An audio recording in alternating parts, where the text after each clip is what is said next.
With the end of the long-distance races today, the main event of this year's Nord Stream race is over, and now the crews recover from the challenging journey. During the last weeks, we saw a lot of tough encounters, which finally ended when Russian Bronenosec arrived at 3:35 at the harbor here at Warnemünde. And in the following 11 hours, Team China arrived, followed by Team Europe.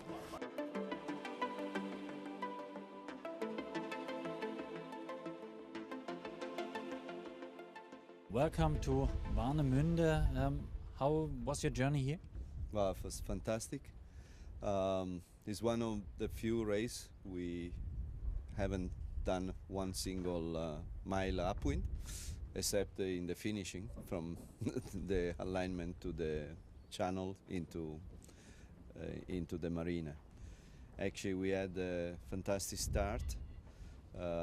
Our husband, Mr. Fan, did the first at the line, so we've been able to be around the first mark, which is nothing for a race of 600, but it's always really motivating the crew and the owner that has done a very good job. Lately on the course, Spirit of Europe did a fantastic job. They got the lead and they defended the lead fantastically.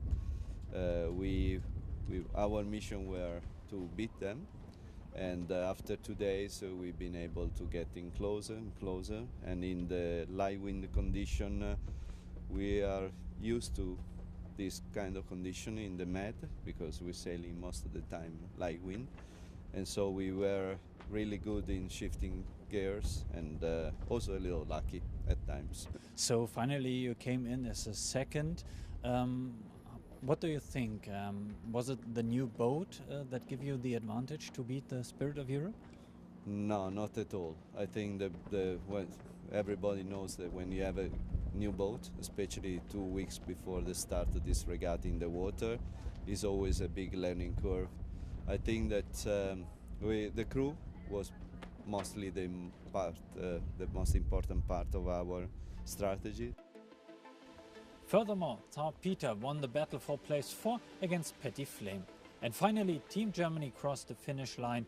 They lost precious time due to technical problems. So you arrived finally here at Warnemünde. How was the trip? The trip was full of surprises, and we had wind spread from 0 knots up to almost 30, true.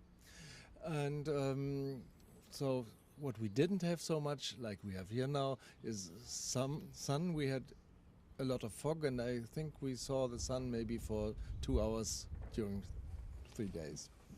So all the wind spread created a lot of situations. How does the crew perform? The crew was maybe the surprising crew in the entire regatta, because we had never sailed before in this constellation, and I, being the skipper, have almost sailed with not anybody. I think 1 or 2 for very short time, so it was absolutely new. And as we didn't have so much time to find a crew, we were very, very happy that everything went well and the crew performed well, especially during the inshore races where lots of maneuvers are required. And it is much better than expected, I must say, and we arrived safely, which is the top point, of course, seamanship and so. And when a few crew members left, it was always almost with tears that we all said, come on, we would like to repeat that, and everybody would like to sail with each other again, and so on. That is a good statement. So you lost a lot of precious time during the last days due to technical problems. Can you explain what happened? Oh, that's a long story. First of all, we lost our A2, which is a spinnaker or a gennaker, to be more precise. And that cost us a lot of options because we had only 2 other kites to use and we had to be very careful. And there is a range which you can't cover when you have not the A2. So this is one thing. And then we had problems with the tough love of 2 jibs, which we had repaired in Helsinki, but the repair didn't work out, so we were in the same status as before, which we only found out when we started the race. So there was no chance to change that. And at the very end today, during the last 8 miles, we got a lot of wind and we needed to use these sails, but they didn't work. We put them up and they fell out of the luff tape pretty soon. Tough love, and so we had a problem with that. And additionally, we saw that parts of the backstay fell apart in the top of the mast, and so this insecured us, and we felt the only way we can do is to come home seamanship-like and to arrive safely, which we finally did.